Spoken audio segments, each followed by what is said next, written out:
Video got cut. But why are we still struggling? Why are we, you know? And again, I understand why people. There are people that don't work, and I understand there's people that are, um, not trying to do anything with their lives, and like that's why they're in the position they're in. And I do also believe that like anybody who willingly tries can get out of whatever they're in, right? It's just a matter of trying and working towards it and all that. However, we're just getting to a point in society where there still shouldn't be struggle, right? And I'm not necessarily for giving like handouts and government assistance and all that. Like, this is where like even myself internally, I'm very like 50-50 against it, right? Like I feel like one side of me is like, you shouldn't give anything to the poor and the people that don't want to work. Well, not to the poor, but you shouldn't give anything to the people that don't want to work and be productive to society. And on the flip side, I feel the exact opposite. I feel like we're at a societal point where there should be nobody struggling. Not even like a minuscule amount. Like I think like food things, like between like shrimps and steaks and just anything. Like you should almost have like unlimited grocery access at this point. You go into the grocery store, you buy anything and everything you want, right?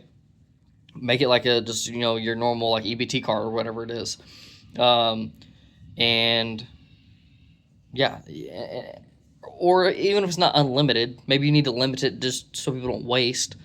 But you can make it more, right? You can make it $1,000 a month, or I mean I don't know what people are getting for these things, but if you 2x'd it, then people are not having to like struggle by to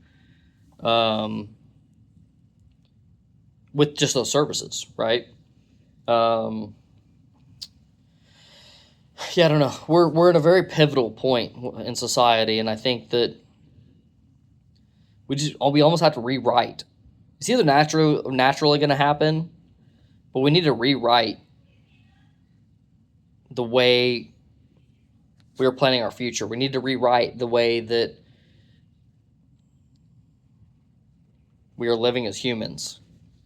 If we don't rewrite the way that we're living as humans and intentionally rewrite it, it will just become, right? And we could get to this is where you have like weird AI scenarios where like it's darkness and that darkness takes over, all of human society and everything like that. And we don't want that. We don't want to go there, right? We don't want to go there. So we need to do everything that we can to try to just rewrite the way that we want to foresee our society. And one other thing that I didn't mention is like Elon and this third party thing.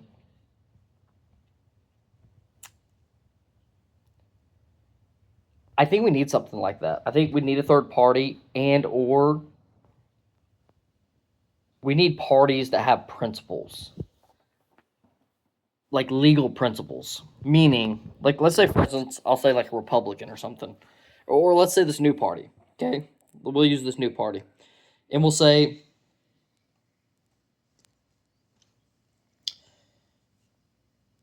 there can no longer be a debt increase, right? So basically, if you vote for that party, they become a president for whatever the 4 years. That president, or while in that president's term, we're not allowed to increase the debt ceiling. So that means while in this 4-year period, the United States will basically be in a pullback economy. So we're going to be just more focused on cutting, reducing expenses, and that's going to be this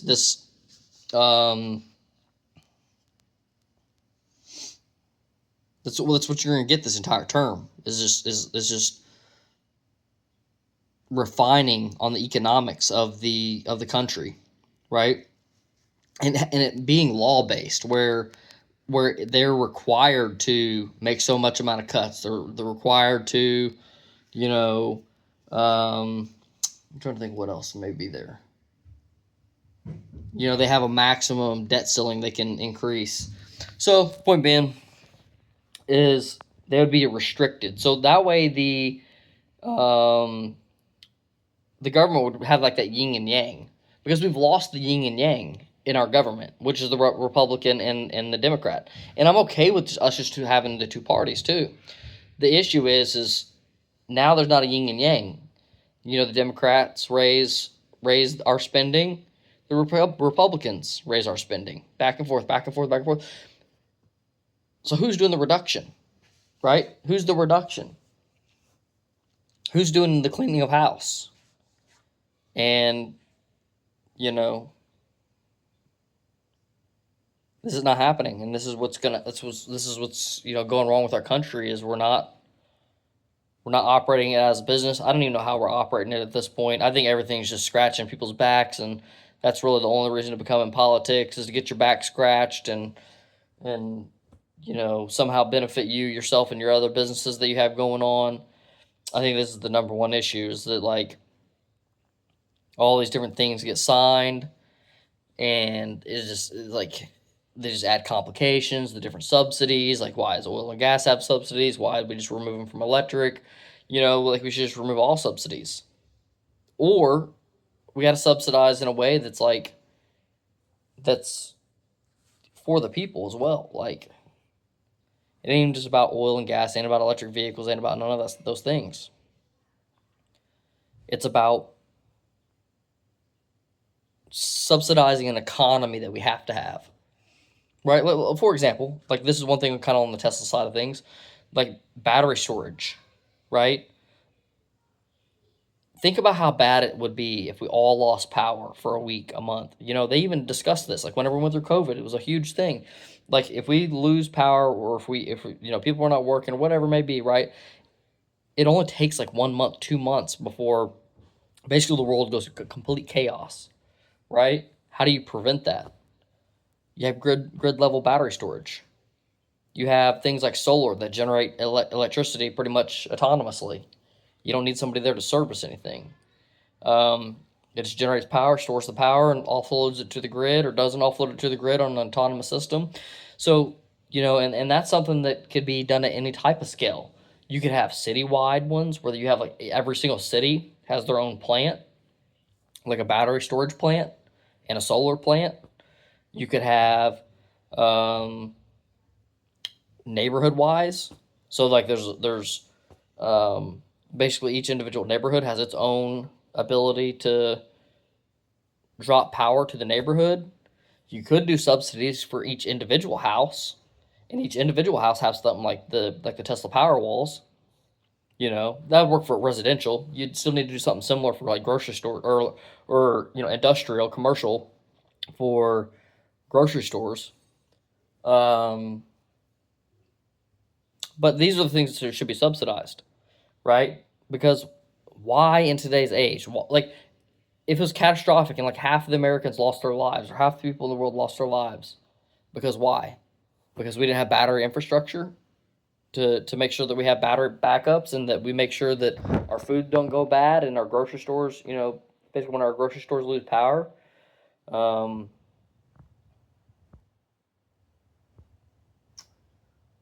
Those are the things that need subsidized.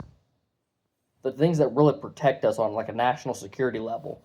I do like say for instance like Starlink, and this is also one of the reasons why people are such big Elon fans, is because he does things that are extremely impactful to humanity. Starlink, that's part of SpaceX. Okay, so Starlink is internet.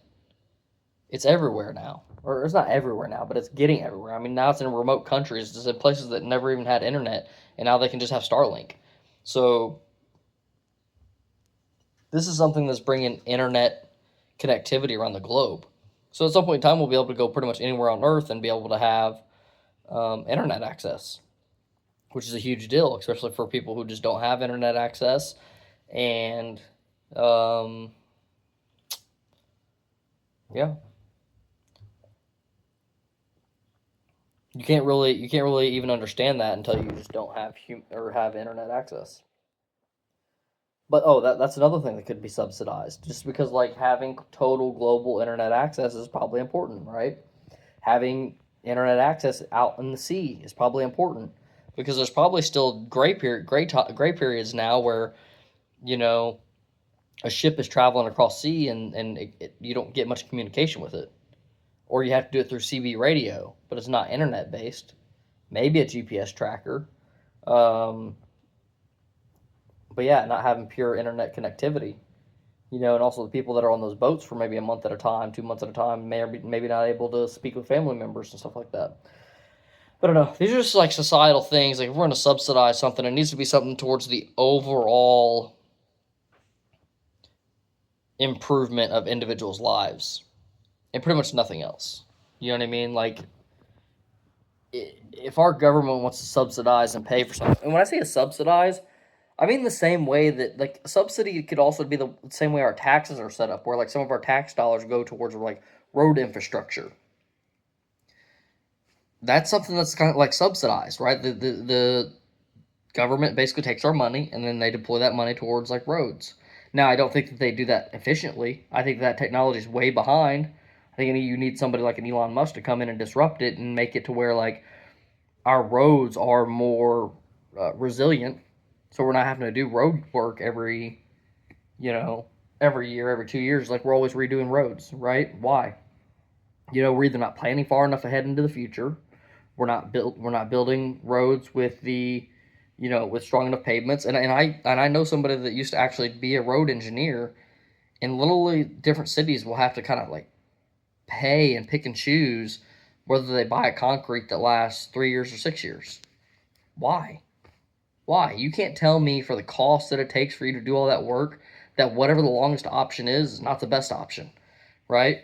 I understand there's fiscal things to that, but like when you're the government and you have all this money, let's focus on being efficient years into the future, years and years into the future.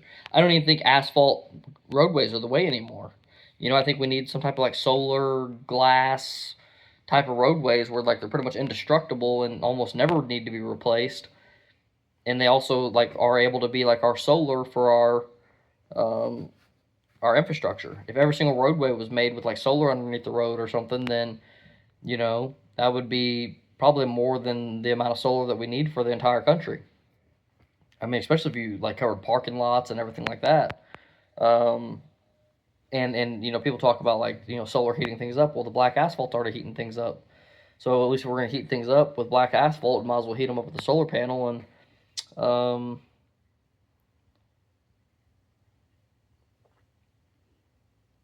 yeah, kind of get two birds one stone type of thing. Um, but yeah, I kind of just wanted to make this like a little bit of like a ranty video and try to get people thinking on like society, where the future of our society is going to go. Um, we're at a very interesting place, and if we don't do something, I'm worried like where things will go. Also, this is like a reason why I'm such a big investor in Tesla, because Elon invests in things that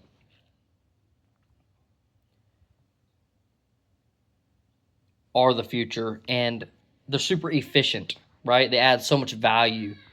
Efficiency and value kind of go together, right? The more efficient something is, the more valuable it is, right? And so, like, being able to get us from like our houses to work every day, or our houses to a vacation spot, and us not have to drive, us be able to sleep, that value is 8 hours of time. Well, I'm saying if you had to drive like 8 hours to a vacation, right? That's 8 hours of time, or 8 hours of travel in a week to go into work, right? But like that's 8 hours one time. That saved 8 hours. So a point being is that because that delta of how much value is being added to the cost, it's going to be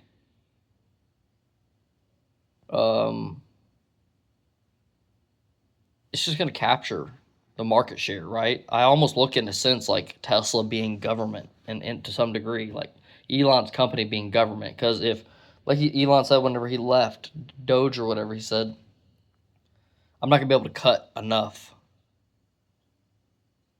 in Doge. I just can't cut enough because they keep spending too much. But what I'm going to do is try to increase the GDP of America, aka increase the amount of money that America makes. So hopefully he's able to accomplish that. And within doing that, I'm invested in that company. So that's why that's one of my biggest investments, is just because I see the delta there on how much value is going to be added versus it's just like a no-brainer, If somebody tried to sell you a $30,000 car and you could buy it for $10,000, would you do it? Why would you not? Even if you don't want the car, you just flip it. That's the kind of state I think Tesla's in, just due to like being forward thinking and really thinking about society and where we're going to be at in the future and whatnot. Yeah, let me know your thoughts and comments below. This has definitely been a long video, different type of video, but I felt like it was a really important one to discuss on. Peace, guys. I'll catch you in the next one.